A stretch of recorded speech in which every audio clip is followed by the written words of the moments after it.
আমি তোমার সাথে আর থাকতে চাইছি না, কিংবা তোমাকে এখন আমার বিরক্ত লাগে।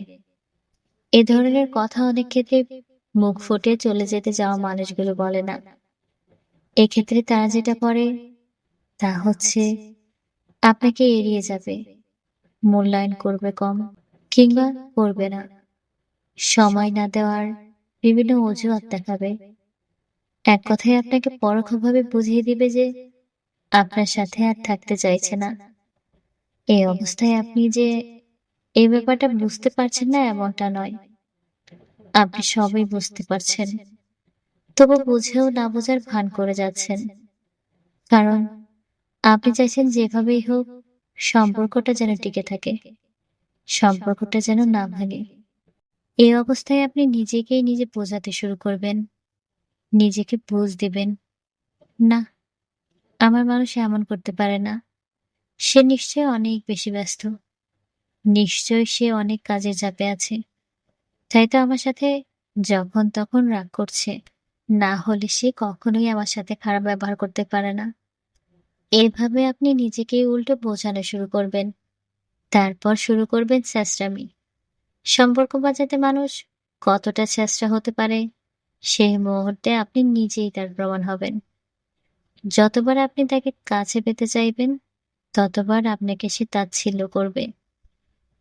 সামাজিকভাবে অনেক দামি মানুষও সম্পর্ক বাঁচাতে নিজেকে সস্তা বানাতে কার্পণ্য করে না।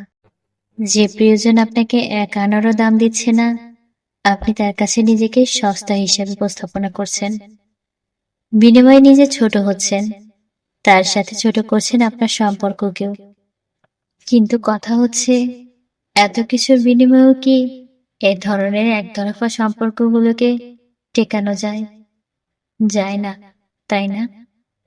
যে আপনার মূল্য বোঝে না, আপনাকে সস্তা ভাবে, সে সম্পর্কের মানে কখনোই বোঝে না। আর কত ভালো লাগবে আপনার নিজেকে অন্যের কাছে সস্তা বানাতে। এবার তো ক্ষান্ত দিন।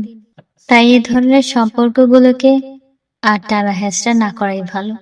মনে রাখবেন, আপনি দামি, অনেক দামি। আর কারো কাছে না হোক, নিজের চোখে নিজেকে দামি ভাবুন। আর হ্যাঁ, যে আপনার প্রিয়জন, তাকে তার মতোই জীবন কাটাতে দিন। ভেবে নেবেন, এই পৃথিবীতে সবাই কথা রাখে না। আপনার প্রিয়জনও না হয় সেই না রাখার দলে। পথে হাঁটতে গেলে হোঁচট খেতেই হয়, তারপরও না দেখে শুনে হাঁটা যায়। সেরকম ভেবে নিবেন, ভুল মানুষ জীবনে এসেছিল বলেই এবার থেকে ভুল আর শুদ্ধ চেনার অভিজ্ঞতা হলো। হ্যাঁ, এর জন্য কড়া দাম চুকাতে হলো আপনাকে। নিজেকে নিজে সামলান। কিছুটা সময় লাগবে, তবে নিজেকে এ পথ থেকে ফিরে আসতে হবে, নিজের ভালো থাকার জন্য।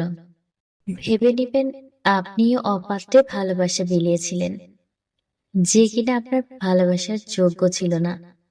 তবে এটা মনে রাখবেন, একদিন সেও অনুতাপে ভুগবে, আপনাকে অনেক বেশি মিস করবে।